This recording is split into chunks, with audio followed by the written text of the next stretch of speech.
we saved seed, we sowed seed, then what do you do when your seed grows?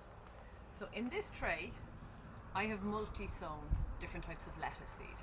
So they're not flowers, but for the purpose of demonstration, this will work fine.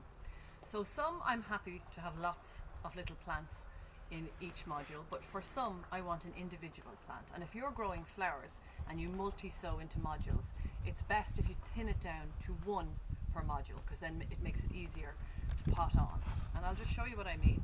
If I put my finger in the bottom here, you can see that has a lovely little root system, and I can plant that out now without it being disturbed, and it's nice and small, hasn't used much compost at all. That can stay in there now probably for another week, and then it will need to be potted out or planted out or potted on. So I just want to show you, if you had lots coming up in one and you only wanted one, like here you can see there are two little plants. So you can either just pull one out and compost it, or there's some spaces over here. So what I'm going to do is prick this out.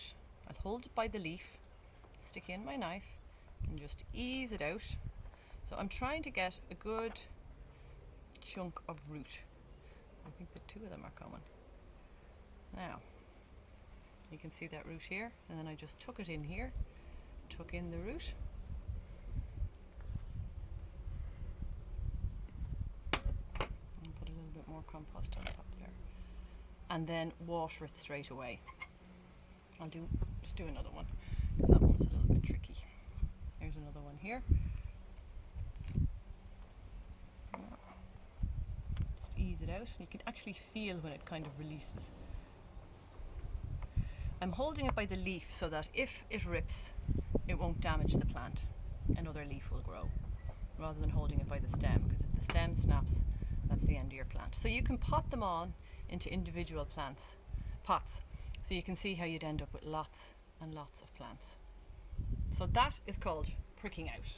Okay? Alright, I'm going to move this over here. Now, in this pot, we've lots of calendula seed that my daughter Lily sowed. If I tip it up, you can see lovely root system. So that's how you know these are ready to either be planted out into the garden, which they could be, or they can be potted on into individual little pots.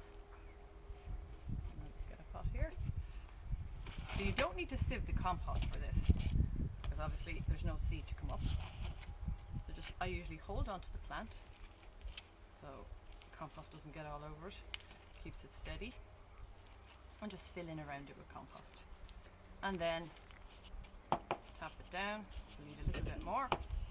So then it can stay in this pot for another few weeks, or you can pass it on to somebody else. A lovely little calendula plant. And all of these can now be potted up or planted out. In this tray, I have some mullein or verbascum that I sowed from seed in April. And lots came up in each little module, and I thinned them out, but you can see now these are very big. They probably needed to be potted on a bit sooner. So this is a little bit root bound.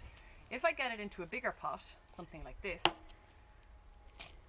it will survive and it will be fine, because these are the biennial, which means it's going to grow on another little bit of leaf over the summer, and it won't flower until next summer. So I think I'll leave it in the pot and plant it out maybe early next spring into the ground. They usually prefer getting into the ground once the soil has warmed up in the spring. Okay, so that's our mullein. Finally, we have some nepeta or nepeta cuttings. So I took these in June. You can see 1, 2, 3, 4. And these, by the roots, you can see they're also ready to be potted up. Okay, so I'm going to break this apart. So you have to be a little bit rough with it. But I'm trying to keep a root ball attached for each plant.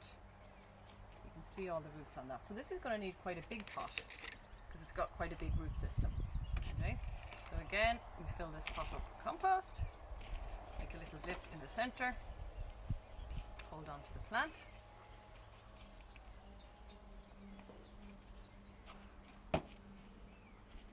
Fill in around it, and then we water it. And this one is even flowering already, so this is a great bee plant, nepeta.